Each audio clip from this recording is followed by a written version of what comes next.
नमस्कार दोस्तों, मेरा नाम है रंजीत कुमार और हम लेकर आए हैं इंडियन डिफेंस की 5 सबसे बड़ी और लेटेस्ट अपडेट। तो अभी तक वीडियो को लाइक नहीं किया तो लाइक कर दे, चैनल को सब्सक्राइब नहीं किया तो जरूर कर दे और वीडियो को एंड तक जरूर देखें। तो बिना टाइम वेस्ट किए चलिए शुरू करते हैं आज की पहली अपडेट के साथ।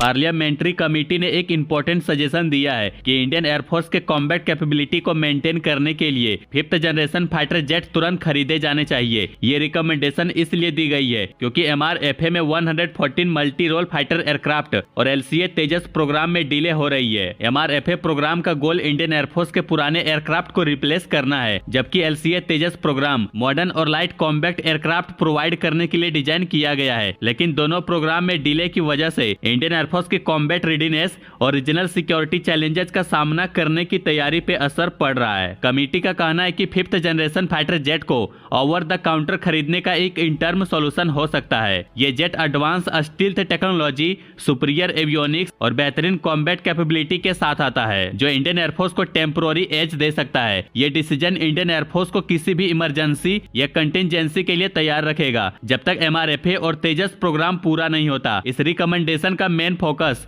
इंडियन एयरफोर्स की कैपेबिलिटी गैप को फिल करना और कॉम्बैट रेडीनेस को इंश्योर करना है। यह स्टेप शॉर्ट टर्म के लिए जरूरी लगता है, लेकिन लॉन्ग टर्म में सेल्फ रिलायंस और इंडिजिनस प्रोग्राम को फास्ट ट्रैक करना भी उतना ही इंपॉर्टेंट है। अगर MRFA और तेजस प्रोजेक्ट को टाइमली डिलीवर किया जाए तो इंपोर्ट्स की निर्भरता खत्म की जा सकती है, जो इंडिया के लिए एक स्ट्रेटेजिक एडवांटेज होगा।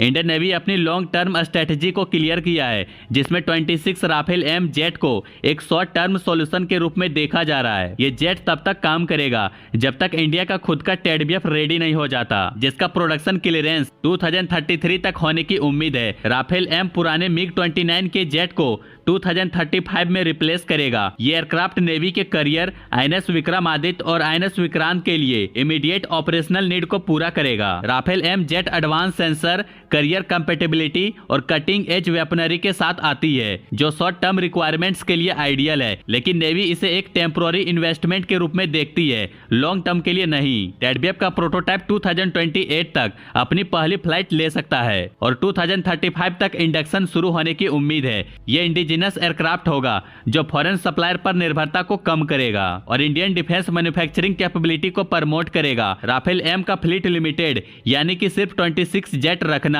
एक स्ट्रेटेजिक डिसीजन है। इससे अननेसेसरी खर्चे से बचा जा सकता है और ज्यादा रिसोर्सेज को TEDBF के डेवलपमेंट और प्रोडक्शन में लगाए जा सकते हैं। इस डिसीजन से नेवी को एक स्मूथ ट्रांजिशन मिलेगा, जिसमें कॉम्बैट रेडीनेस मेंटेन रहेगी जब तक TEDBF रेडी नहीं होता। यह स्टेप इंडिया के स्वदेशी कैपेबिलिटीज के लिए एक कमिटमेंट को दिखाता है, जो फ्यूचर के लिए बेनिफिशियल होगा।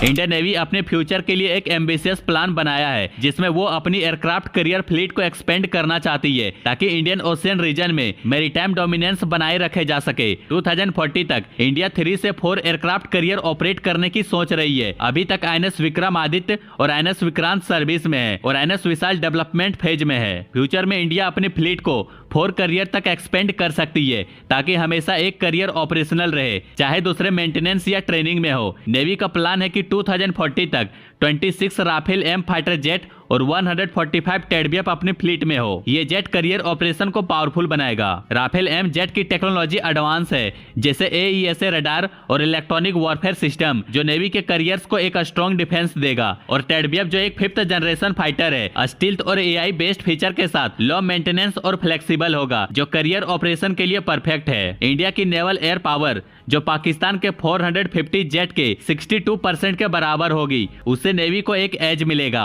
और इंडियन एयरफोर्स के साथ मिलकर कंबाइंड एयर पावर क्रिएट होगा। ये सिनर्जी इंडिया को किसी भी कॉन्फ्लिक्ट में एडवांटेज देगा। चाइना के ग्रोइंग नेवल पावर के सामने इंडिया का एयरक्राफ्ट करियर फ्लीट चाइना के एम्बिशन को काउंटर करेगा, खासकर इंडियन ओशियन रीजन में। वहीं चाइना भी अपने एयरक्राफ्ट करियर को बढ़ाने की सोच रहा है ताकि अपने ट्रेड रूट को सिक्योर कर सके। इंडिया का बड़ा करियर फ्लीट और एडवांस जेट चाइना के प्रेजेंस को चेक करने में हेल्प करेगा और इंडिया अपने स्ट्रेटेजिक इंटरेस्ट को प्रोजेक्ट करेगा।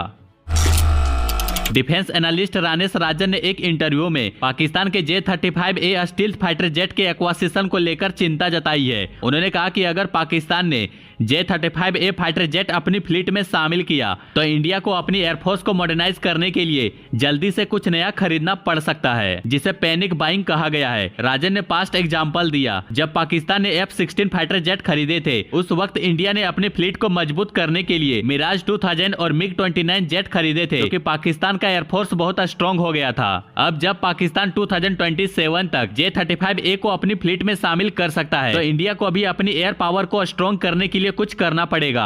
J-35A जो चाइना ने डेवलप किया है, ये एक एडवांस फाइटर जेट है जो स्टील्थ टेक्नोलॉजी, बेटर एवियोनिक्स और एयर टू एयर और एयर टू ग्राउंड कॉम्बैट में काफी कैपेबल है। ये एयर पावर साउथ एशिया के बैलेंस को बदल सकता है। राजन ने यह भी कहा कि J-35A पाकिस्तान के पास होने से पहले इंडिया का AMCA फाइटर जेट नहीं आ पाएगा, क्योंकि AMCA 2034 तक रेडी होगा। राजन ने यह भी बताया कि रसिया अपने सुखोई 57 जेट को इंडिया को बेचने की कोशिश कर रहा है, क्योंकि रसिया को अच्छे से पता है कि इंडिया को J-35A के थ्रेट का जवाब देना होगा और इसलिए वो अपने जेट को इंडिया के लिए एक ऑप्शन के रूप में प्रमोट कर रहा है। इंडिया को अब यह फैसला लेना होगा कि वो अपने जेट को अपग्रेड करे या फिर फॉरेन जेट खरीदे, जबकि अपना AMCA जेट डेवलप करना लॉन्ग टर्म गोल है। यह डिसीजन कॉम्प्लेक्स है क्योंकि इसमें फाइनेंशियल और जियोपॉलिटिकल फैक्टर्स भी इन्वॉल्व है।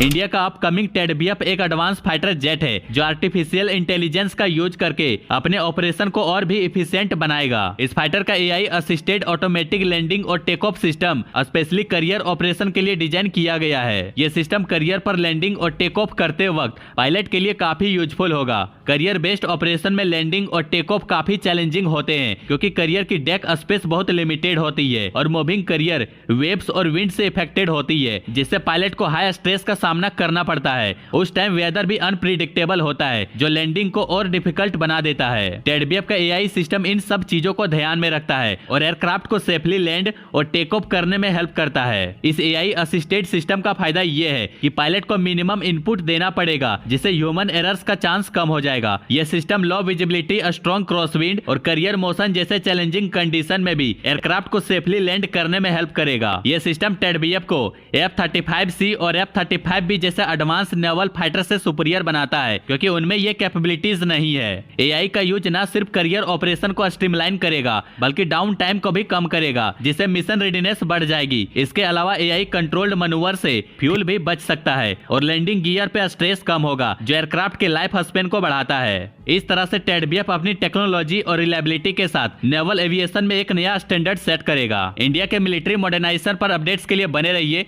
बाकी लाइक एंड सब्सक्राइब जरूर करें।